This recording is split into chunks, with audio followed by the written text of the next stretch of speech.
So Chloe, wall jumper, turnip grower, corner skulker, lived a life in the shadows.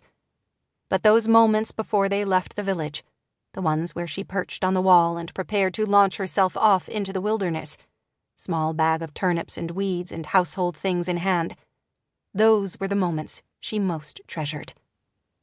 The sun, just rising above the edges of the hills, would be staining the sky a faint pink. The village, just beginning to wake up, would be quiet and still, except perhaps for the distant noise of a cart trundling along the cobblestones. And Chloe, relishing the silence and the air at the top of the wall that carried the scent of dew and pine, and not the steaming, fetid odors of the town, would feel her pulse quicken at the thought of the journey that awaited. Her father would meet her at the edge of the woods, his pockets heavy with breads and pastries and cheeses he had pilfered from the kitchens, and his bags strapped to an ass he had pilfered from the barns, and the two would set out, tramping for days upon days, through bright fields and dark forests and glimmering mountain heights. These travels, thought Chloe, and not the towns that interrupted them for a scattering of months at a time, made up their real life.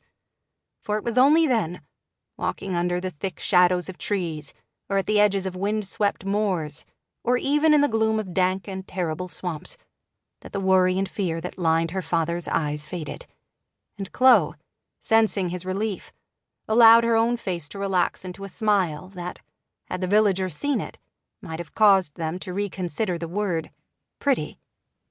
No, even then, they would not have said pretty, but pleasant.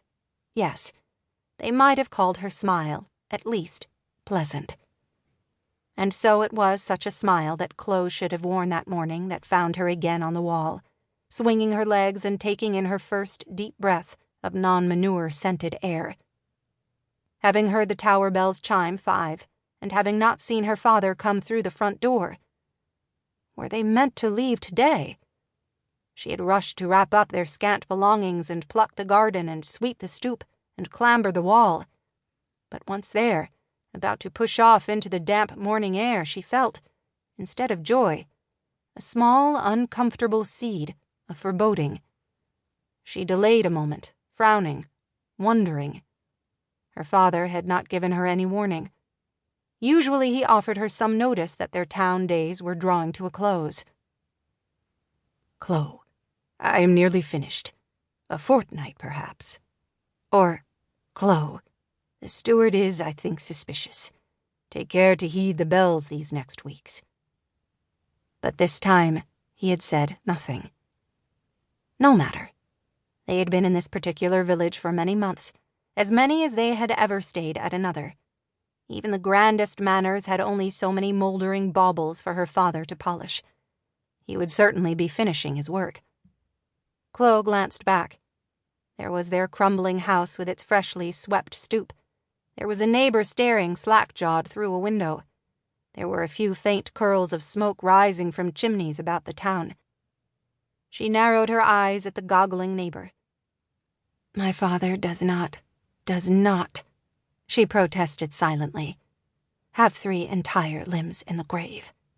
And he does not," she added, glaring, frowning, "sweep the night soil from the privies." She turned away, looking toward the open field. She would not miss this dreary hamlet and its gossiping inhabitants. Tightening her grip around the bag of turnips and things, she pushed off, landing lightly in the muck that laced the wall, and set off at a trot through the fields. She kept her eye on the forest edge. Her father would have left the manor under cover of dark, and he would be waiting now, with pastry-laden pockets, for her to arrive. Or he should be. She felt again that uncomfortable seed of foreboding, now a bit larger than before. A seed, perhaps, splitting and beginning to sprout. She could not see her father's silhouette, or the silhouette of a stolen ass anywhere beneath the trees. She began to run, the sack bouncing against her side. The line of trees rose and fell with her gait, and though she scanned and scanned, she still could see no form of man or donkey. "Father!" she called, when she had drawn close enough to distinguish one.